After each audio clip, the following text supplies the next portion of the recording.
challenge should be to try and play as diverse characters as possible.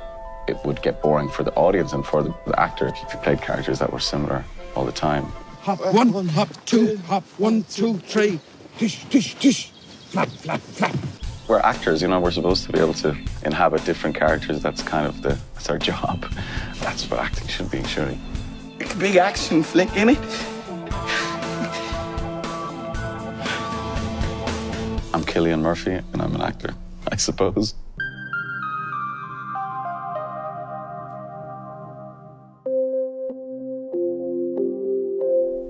I remember when I was younger, I was really disappointed that I had such a normal upbringing. And I was like, oh, I wish I had a terrible youth or something that I could draw on.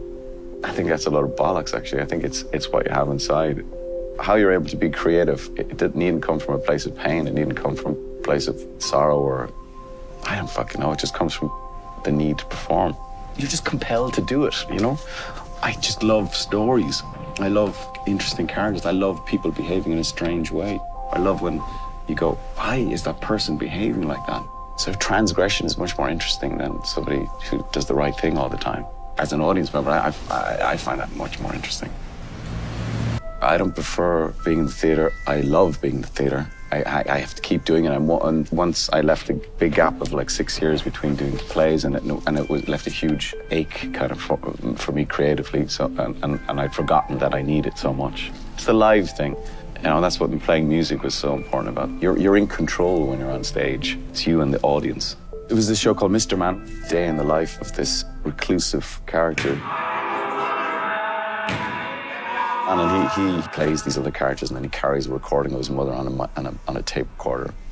It was an extraordinary experience theatrically, and I think I said this before, it's kind of like the Everest of acting is to do a one-man show because it's so terrifying. All live theatre is absurd, isn't it? Because at any point, so many things can go wrong, fail. And I like that, because it's a contract between the audience and the performer.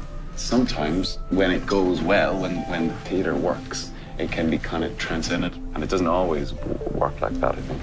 But when it does, it's the best thing in the world. An awful lot of it is to do with luck. Woody Allen said 80% of success was just turning up, you know? So I turn up. I know my lines. I'm on time. No. I could take home economics and needlework class. What I tried to do with that character in Breakfast in Pluto was I was very clear that I wanted the character to be feminine, not effeminate. What's that, Patrick? Oh, and you can call me Kitten, Father. Kitten?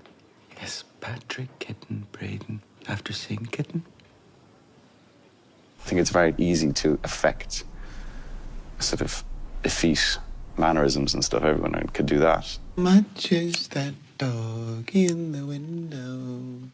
So I didn't hang around with drag queens. I did a bit of that, but I was mostly just observing women and watching women and seeing their routines and what they went through.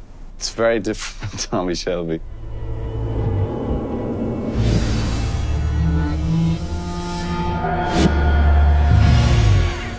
It's very clear that this is a damaged guy whose sort of violence is a form of expression for him, and it's a big distance to travel for me as well to get to that, you know. And he's the most sort of capable person I've ever played, and that's not me either.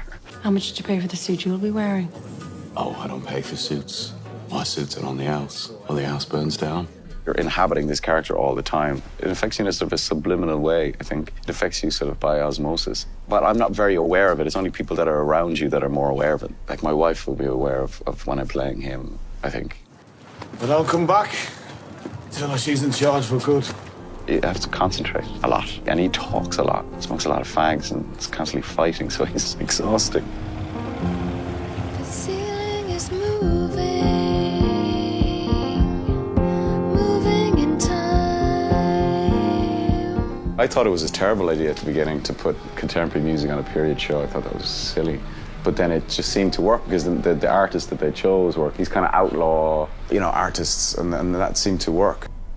I don't know, sometimes you feel like a total waste of space, really, when you look at people who have proper jobs. And then you go, what am I doing? Flouncing around, putting on voices and dressing up. But people need to go to the pictures, and people need some sort of escape.